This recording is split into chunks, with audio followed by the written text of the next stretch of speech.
This is the 2025 Mazda CX-70 PHEV, and I have it on the channel today, and it's all new. Let's talk about it. Welcome back.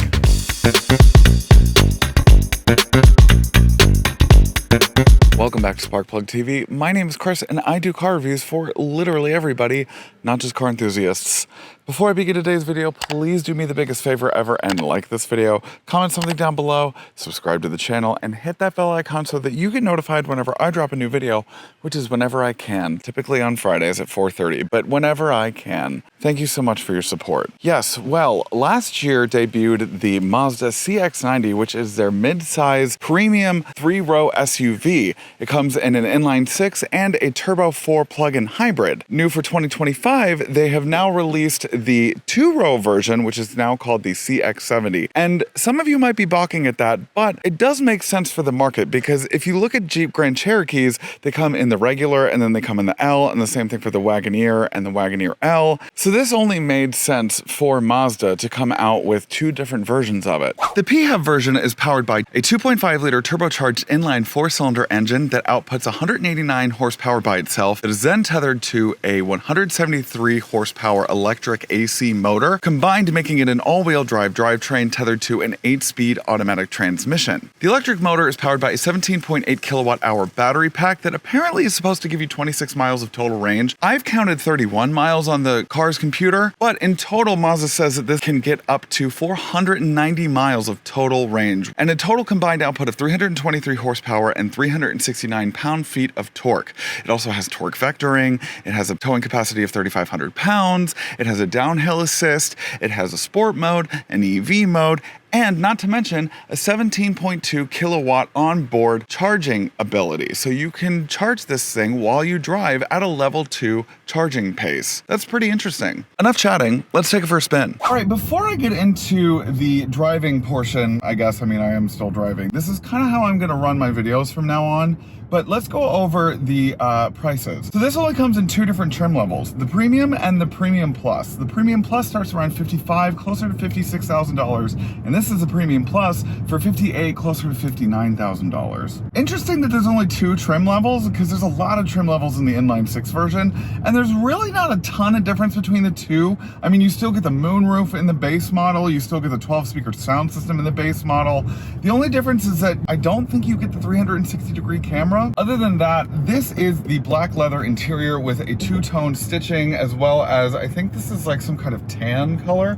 I don't know, I do like it, but I really liked the fully tan interior that I had last time with the suede on the dashboard. I loved that. Because the third row is no longer in existence in the CX-70, it does have 39 cubic feet of storage with the seats up, and then 75 cubic feet of storage with the seats down. It is a ton of storage for a 2-row SUV. Now, in terms of the general aesthetic in general and the feel of the interior, I like it. I think it's a very nice interior. I think it's the nicest one that they make. I really like the fact that it has tactile HVAC controls. I like the way that the CX-70 looks over the CX-90, even though the air vents on the front and the back are technically fake, like they're not actual air vents. They are a nice touch, and I like them over the more streamlined look that the CX-90 has. I wish that you were able to choose between, the different looks of the two. But I've been comparing this to the Jeep Grand Cherokee, and the L and the regular Jeep Grand Cherokee, they have a little bit of a differentiation between them. Like the L is a little bit squarer, I think, and you can't choose that, right? So I do kind of wish that you were able to do that in this, but that's okay. And then it does come with a 12.3-inch infotainment system with Mazda's operating system. It's fine, it's a pretty basic operating system, and so is the gauge cluster. The gauge cluster is not very customizable, but it does kind of fold down when you go into the iActive safety sense, like the adaptive cruise control and whatnot. It only really changes the way that it looks when you go into the different drive modes. So, it's like purple in EV mode, it's red in sport, it's brown in the off-road mode. But yeah, it's a pretty nice, quiet, comfortable place to be. I really like the position that I have and the way that I'm looking out on the road. It's very nice. All right, so let's talk about driving. So let's put it in EV mode. So I've got about 14 miles of electric range right now, and I'm gonna try to get onto a highway where the speed limit is 70 miles an hour and see if the engine will turn on. I'm gonna do my best.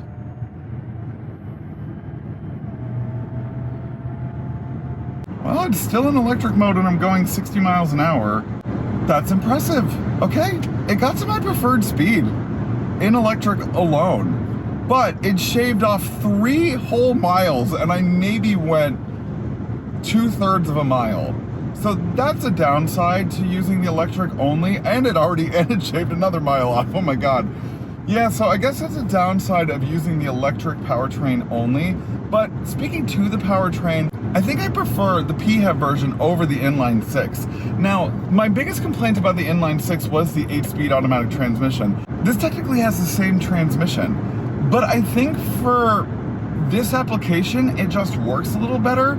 It still is a tiny bit clunky, like when you're driving, but I think the best form of the PHEV version is when the battery is charged and you're already up to like 25, 30 miles an hour and then the engine needs to kick on. I think if it's just the engine by itself, it shows its clunkiness if it's just the engine alone. But I think the two powertrains coupled together, it's actually very good. And I actually really like it. And I also like PHEVs that give you an onboard generator that can charge the battery like this one. This one can give you 7.2 kilowatts of charging speed, which is basically a level 2 charger in your car. I mean, so basically you don't ever have to stop to charge this thing. You can actually, within 2.5 hours, you can get a full battery while you're on the highway. That's pretty cool. All right, let's put it back into sport mode. So sport mode turns on the engine full time.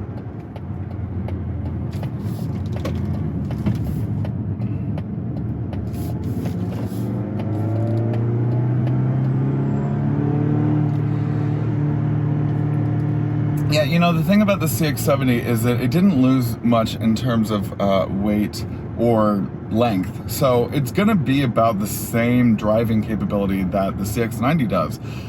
But it's an impressive driving ability, especially for something of this size. I mean, this thing is 200 inches long, and it still can kind of curve corners the way that a smaller like CX-5 or CX-30 can do. And I'm impressed by it. I like this thing. All right, that does it for me today. Thank you guys so much for watching. Please don't forget to like, comment, subscribe, and hit that bell icon so that you get notified whenever I drop a new video, which is whenever I can. And actually, let me know in the comments if you like this style of video, because it's a lot easier for me to make. Yeah, so the PHEV CX-70, I almost said CX-90, it doesn't really offer like a whole lot in comparison to, say, like the Jeep Grand Cherokee, you know, because the Jeep Grand Cherokee can really off-road. I mean, not to say that this can't off-road, because I have driven this off-road before, and it's actually surprisingly capable how off-road capable this thing is. No matter where you are in the midsize segment in the PHEV department, like, it's gonna be expensive because, you know, the 4xe, I keep going back to Jeep, but the 4xe is pretty expensive.